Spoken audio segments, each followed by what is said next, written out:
तो मनीषा एक 19 साल की लड़की है जो ना तो छोटे कपड़े पहनती थी, ना रात देर रात घर से बाहर रहती थी और ना ही उसको पार्टी करने का शौक था। इससे पहले कि वो लोग आए जो लड़कियों को ब्लेम करने लगते हैं, उनके लिए मैं क्लियर कर देता हूँ। सिंपल सी लड़की थी, गरीब घर से थी, उसके पापा मजदूर थे, तो उनको सपोर्ट करने के लिए प्ले स्कूल में पार्ट टाइम जॉब भी करती थी, टीचिंग की। और रोज की तरह वो अपने जॉब पर गई थी और फिर उसे पता चलता है कि नर्सिंग के फॉर्म भरा रहे हैं और वो अपने पापा को कॉल करके बताती है कि पापा आज शायद मैं लेट हो जाऊंगी, क्योंकि नॉर्मली वो टाइम पर घर आ जाती थी, पर आज वो लेट हो जाएगी। इसलिए प्रॉपर अपने पापा को पूरी जानकारी देती है कि कॉलेज जा रही हूँ। और वो तो अच्छा हुआ उसने कॉल करके बता दिया, वरना कॉलेज का तो कोई इन्वॉल्वमेंट ही नहीं बचता इसमें। क्योंकि अभी भी मैं देख रहा हूँ कि इस कॉलेज के बारे में कोई ज्यादा बात कर नहीं रहा है, पर ये कॉलेज इस केस का बहुत बड़ा हिस्सा है। और इस कॉल के बाद मनीषा ने सिर्फ एक और कॉल करी, जो कि एक पार्सल वाले भैया का था। उसके बाद सिर्फ मनीषा की तरफ से एक मिस कॉल गया उसके पापा को, और उसके पापा ने जब वो मिस कॉल देखा तो तुरंत रिटर्न कॉल किया, पर वो रिटर्न कॉल पिक नहीं किया गया और अब उसके पापा की टेंशन बढ़ चुकी थी। 6:26 मेरी घंटी बजी, उसका कट गया।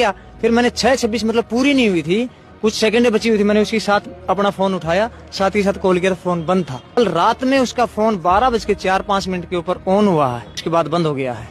दोबारा हमने कॉल किया तो फिर स्विच ऑफ हो गया है। अब आप बोलोगे जब उसके पापा को टेंशन हुई तो पुलिस को कॉल करते या फिर खुद जाके देखते। उसके पापा ने दोनों काम किए, वो खुद भी गए वहां पर और उन्होंने पुलिस को भी कॉल किया और पुलिस आई भी। और जैसा कि जानकारी मिल रही है, जैसे ही पुलिस उस कॉलेज में पहुंची जहां पर मनीषा जा रही थी, तो पुलिस वहां पर 3-4 लोगों को देखती है, वहीं के कर्मचारी जो कि नशे में धुत थे।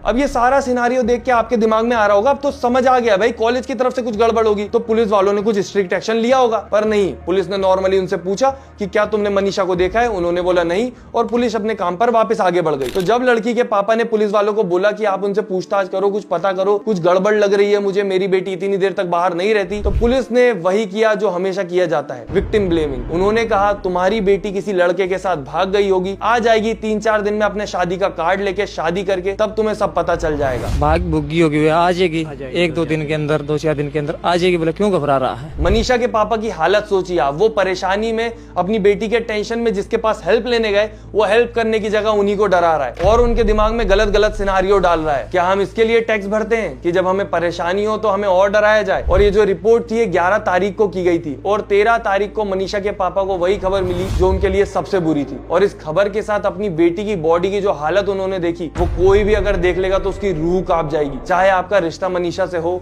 या ना हो। फेस पर स्किन नहीं है, जैसे तेजाब डाला हो। जिस नली से हम सांस लेते हैं वो सांस नली गायब है। जिससे हमारा खाना पेट में जाता है वो खाने की नली गायब है। किडनी नहीं है बॉडी में और शरीर से बच्चेदानी भी गायब है। आप सोच के देखिए, जब उसके पापा ने या उसकी फैमिली वालों ने ये सब देखा होगा तो क्या फील किया होगा। पोस्टमार्टम को मैं पढ़ नहीं पाया, इतना यानी भीतर के ऑर्गन गायब है। सच्चाई तो ये है